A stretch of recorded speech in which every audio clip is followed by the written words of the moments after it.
Alright everyone, welcome back once again to the channel. So in this video today we're going to do another reaction to these animated creepypastas that I've been checking out, time and time again. They are by Plant. Alright, I've really been enjoying these. I really hope you guys have been also enjoying watching them, watching my reactions to these. For one thing, I always enjoy these, sort of horror animations by Plant, these creepy pastas, because for one, they're just soothing to watch. They're very soothing to just watch. The narration is really it kind of puts you at ease sometimes, but the storytelling, it's still effective. Even though it puts me at ease, doesn't mean I don't get scared or I'm not like engaged into the video. I really do enjoy these 100%. So today we're gonna check out another one of Plant's wonderful scary videos. All right, this one here is called There Is Something in the Blizzard. Okay, and so if you guys want to check out the video on your own, you can click in the link in the description down below and have a look at it yourselves. If not, you can go ahead and watch this with me, and then afterwards I can give you guys my thoughts, and you guys can also type in your thoughts in the comment section if you'd like to, at the very end of the video, and then of course watch mine at the very end of my own reaction. So let's jump into this and see what it's about. Let's get scared. I grew up in a small city in the northern United States. Growing up in such a rural part of the country certainly made for an interesting childhood. I often spent my youth outdoors, walking along dirt roads and playing in the woods near our house. Those memories I have from my childhood must have made an impression on me, as once I was old enough to move out of my family's house, I decided to get a place of my very own, in this very town. All of my friends whom I grew up with moved away from the town for college or job opportunities elsewhere. I, on the other hand, had gotten a job working in a small department store in the center of our city. I started working there during high school, and after a few years had worked myself up to management. Make the mic Working through high school here gave me an opportunity to save up enough money to buy a house in town. The selection of homes wasn't that fast, as not many people were in the market to sell. However, there were a couple that were well within my budget. After getting approved, I began my life as a home-owning member of society. One of the major cons to living up north is the weather. The unpredictable weather was a constant, especially in the colder months.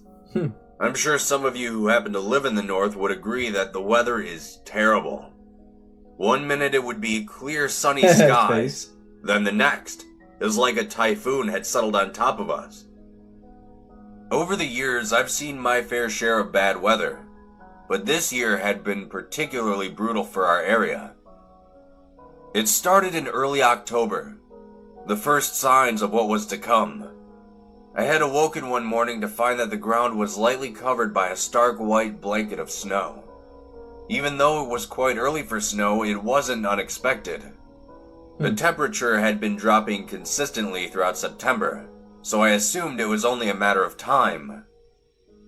As the days passed by, the snow became heavier and heavier. It seemed like every day, another inch was added to the already growing mountain of snow that covered the city. Halfway through November, it happened. Our town was utterly encapsulated by the icy grips of Mother Nature. Luckily, I had the foresight to stock up on supplies in the event of being snowed in. I had awoken one morning about a week ago. The dull gray sky almost convinced me that night hadn't quite left yet, but my clock, which read 9 a.m., begged to differ. I walked over to my bedroom window, which lightly rattled against the wailing gusts of wind outside.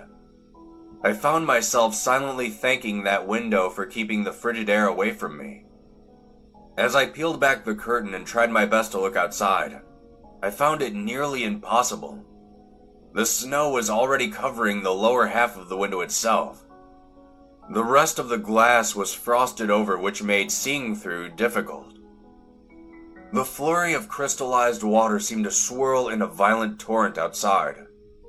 I tightened my robe around me and instinctively rubbed my arms.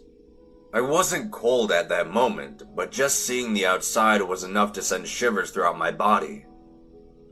As I got ready for the day, I called my boss and told him about my situation. He expressed that the majority of the people in town were having the same issue. He said, unfortunately, that work would be closed until the weather improved. I couldn't help but grin at the word unfortunate. He then said he'd contact me once the weather had cleared up.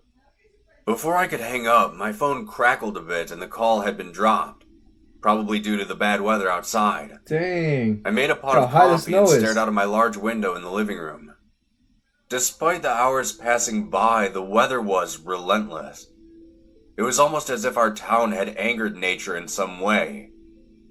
As I stared through the glass, absent-mindedly in awe of such a spectacle, I thought I saw something in the blizzard. It was only for a brief moment, but it had been consumed by the wall of snow. I thought it might have been an animal, searching for shelter to wait out the storm. Just the thought of being outside in this weather was disheartening.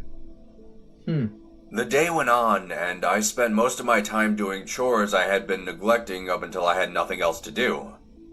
Then, once most of my house had been cleaned, I began watching some of my favorite movies to pass the time. I'd occasionally get up and give a passing glance to the window to see if there had been any break in the storm.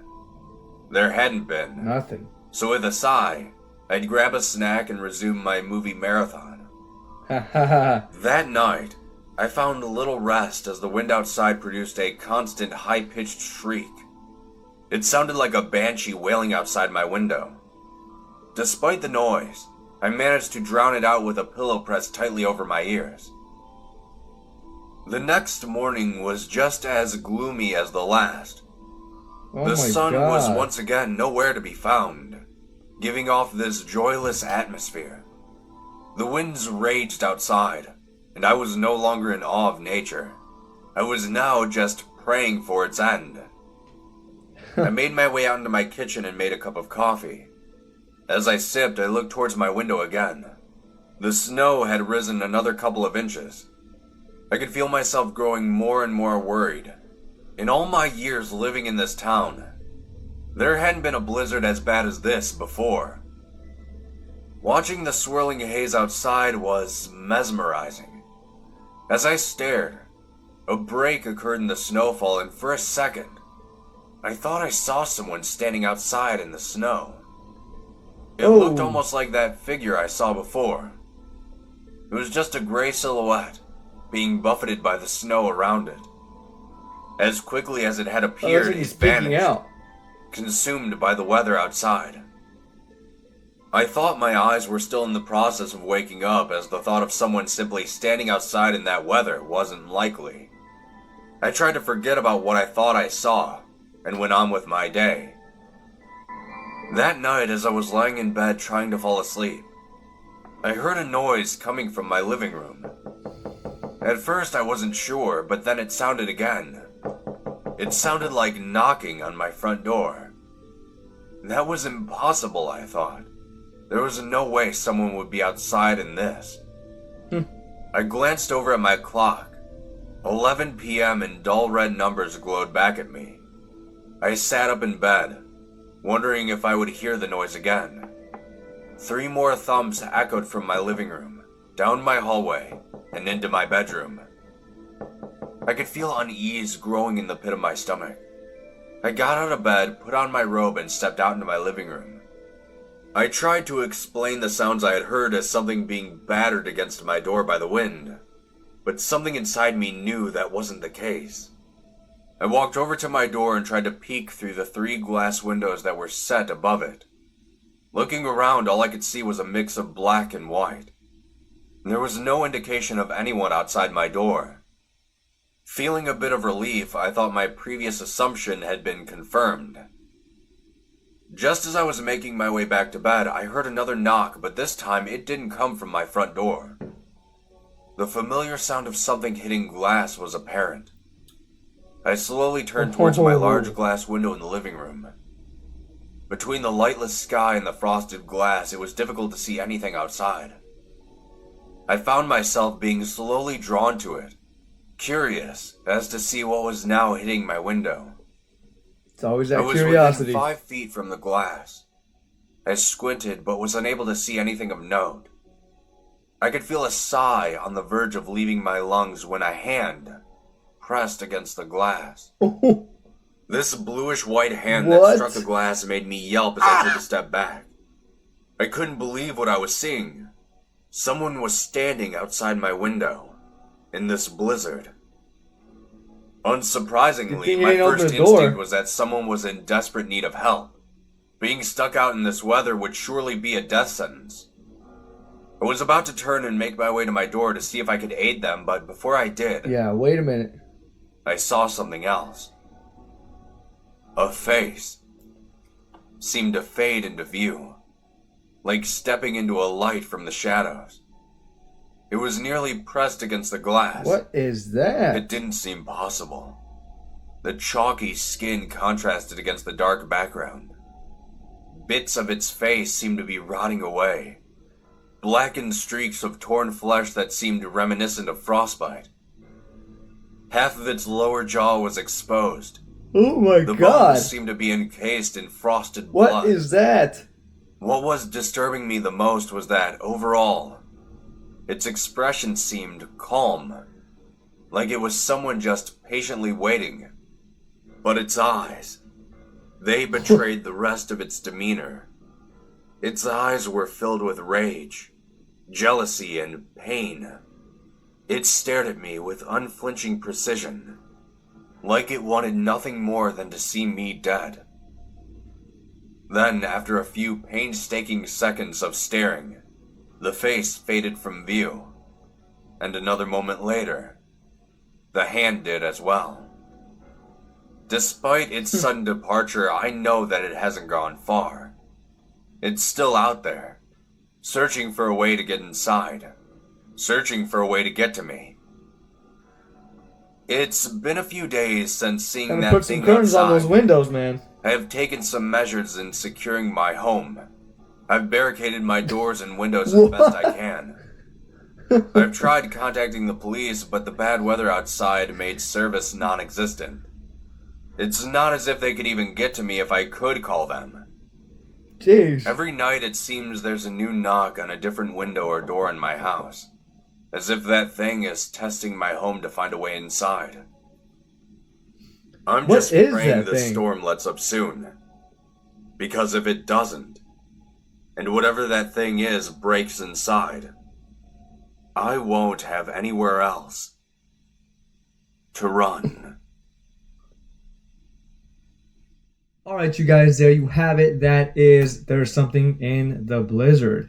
So I realized that the story never explained what that was, whatever that thing was, but I still really enjoy this animation, regardless of whether things are explained or not. Sometimes it's kind of better when they're left unexplained. But they always have this very pixelated look, like the old games. A lot of this reminded me of like the Grand Theft Auto, Vice City stories and Liberty Cities and San Andreas and things like that. So definitely San Andreas, that was one of the memorable ones for me. But the whole environment, like the house, when you get inside the house, everything looks pretty like repetitive or almost, the house is almost empty. It sort of reminds me of that. Whenever I kept looking at the inside of this man's house, it had very low furniture in it and very like little things in there. They always kind of went from the room to the living room, the room to the living room, and then the hallways around the house were very empty. So I definitely love this whole simplicity, this whole lower budget animation. But as much as I keep describing this thing as like a lower budget and empty spaces and all this, I mean, it's enjoyable to watch because the storytelling is always great. Even though you see like the big hands, or like the big phones, things like that. All of these things are just kind of proportionally, they don't make sense, or like scale wise.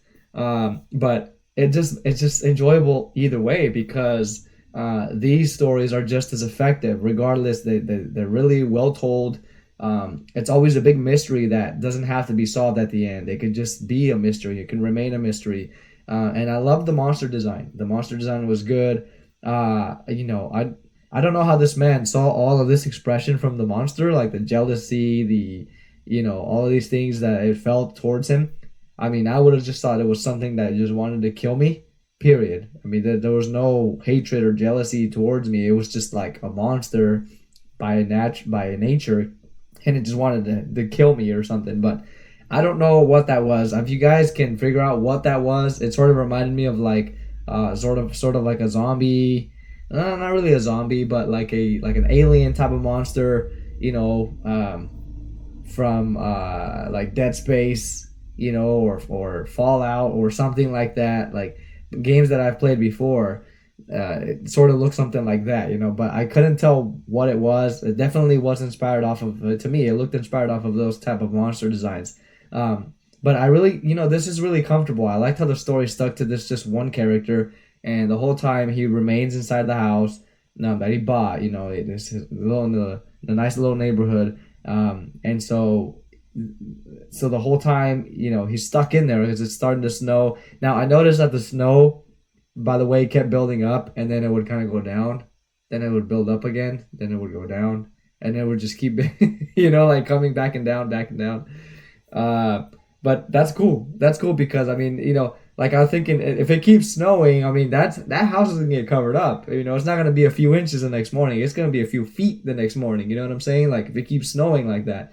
But either way, I mean, a lot of things, obviously, realistically speaking, didn't make sense very much. You know, with the rise of the snow. You know what I mean? Like, but the scaling of things. But I understand the type of animation this is. So I still very much enjoy it, and I know that this takes a lot of work. You know, I've never done this myself, so I have no room to speak on saying how should you do it. You know what I mean? But I think that it's enjoyable. It's enjoyable. It really is. You know, Plant. I really appreciate you making this content. Please continue to make it. These are really enjoyable to watch. You know, as simple as it is, it's really effective. And it keeps me engaged, and it's really a good video, a good horror video to watch, especially in this month. You know, the October, well, it's pretty much over tomorrow, right? But even throughout, you know, Christmas time and all that other stuff, like New Year's, I'm gonna continue to watch your videos, and you know, even till next year, till the end of my time, until the end of my time. So I really enjoy these, and among other videos as well. So you know, please continue to make these for us. And yeah, sometimes leave us with a mystery. You know, it's good to not give us the whole answer or the whole explanation. It's just kind of like to end it in mystery. What was that? Now I noticed a lot of these videos end in mystery, which is great. That's one of the things that I've realized in these creepypastas, and you know, with Plant, that that they don't end up explained. You know, it's always like, oh, I'm not gonna go back there. Whatever that was, I wonder if it's still lurking out there. Whatever that thing is, you know, it's eventually gonna get in. And then I, you know, like in this case, I won't have anywhere to go. I'll just be stuck in the house if that thing gets in ever. So yeah, I'm glad that it always remains a mystery. And good thing he barricaded the windows. I was like, hey man, put some curtains on those windows, cover them up. But he did put some wood, which that's good. Huge pieces of wood, but they were barricaded, and he was a little safer than before. So the part that definitely stood out to me the most was where the monster showed up, because I was trying to figure out what it was and where it came from, but that was never explained. It remained a mystery yet again, just like I said in Plant's videos. So I really appreciate that, though, for the most part. Leaves the imagination to the viewer. So other than that, that's all I got for you guys. Thank you so much for watching, and I will see you on the next reaction. Alright, thank you. Oh, and also check out my speed drawing. I just uploaded a speed painting with a butterfly.